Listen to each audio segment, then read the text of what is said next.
Hidup yang baru itu selalu menarik. Hidup yang baru itu selalu mempesona. Hidup yang baru itu selalu menggairahkan. Hidup yang baru itu selalu membuat kita berkemenangan. Hidup yang baru itu fresh, tidak akan stres. Amin. Banyak orang sudah mengaku hidup baru, lahir baru, tapi hidupnya masih terus mumet dengan berbagai persoalan. Kenapa? Dia rohnya baru, hidupnya baru, tapi jiwanya belum dibaharui. Roh kita dibaharui melalui proses kelahiran baru, tapi jiwa kita tidak melalui proses kelahiran. Jiwa kita harus dibentuk. Kalau roh kita lahir baru butuh didoakan. Tapi kalau jiwa kita dibaharui, jiwa kita mengalami transformasi, tidak bisa didoakan. Katakan amin.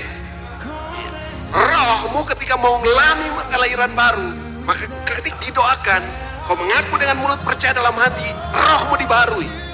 Tetapi jiwamu tidak mungkin dibaharui lewat tumpang tangan, tidak mungkin dibaharui lewat doa. Amin. Tapi harus diproses.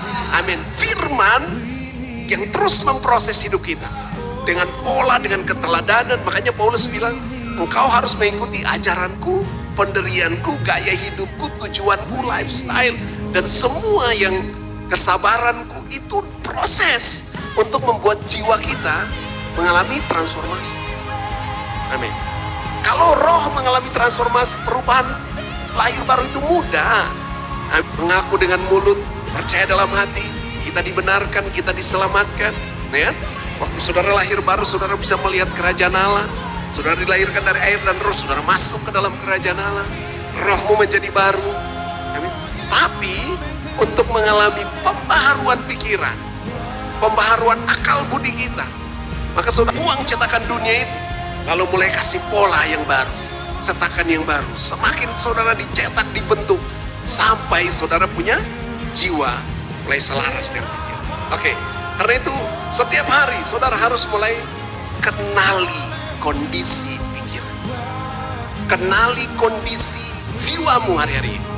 Ingat, seringkali kita selalu terjebak dengan cara pikiran kita sendiri.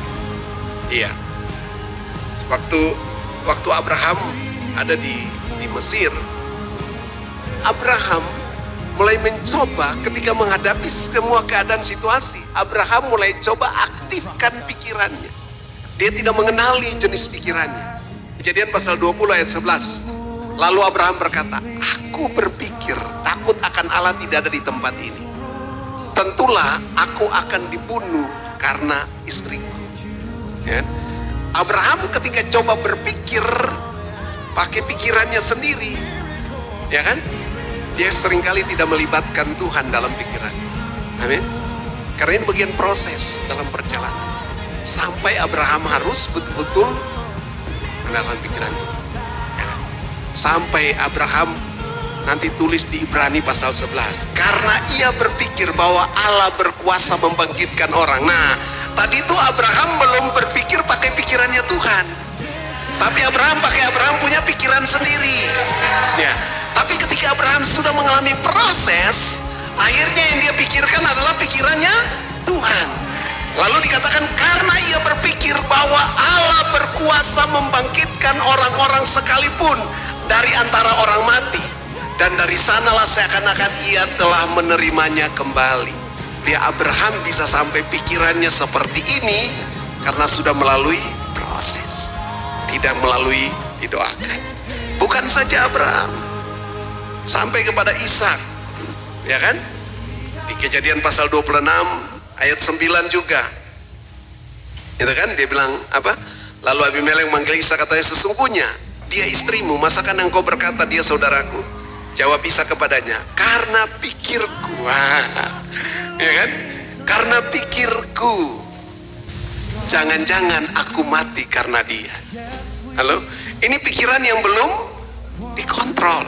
Hati-hati dengan kondisi pikiranmu. Apa yang kau pikirkan hari-hari ini, amin, itu sangat mempengaruhi. Jadi semua kalau pakai kondisi pikiran kita menurut cara berpikir kita yang belum mengalami pembaharuan, itu akan selalu buat keputusan yang salah. Halo? Apa yang saudara pikir itu akan mengambil langkah pada yang namanya keputusan. Keputusan itu ada di kehendak dan kemauan kita. Keputusan selalu salah karena selalu pakai pikirku. Lebih ekstrim lagi di Matius pasal 16 ayat 23. Maka Yesus berpaling dan berkata kepada Petrus, "Enyalah iblis, engkau suatu batu sandungan bagiku, sebab engkau bukan memikirkan apa yang dipikirkan Allah, melainkan apa yang dipikirkan manusia."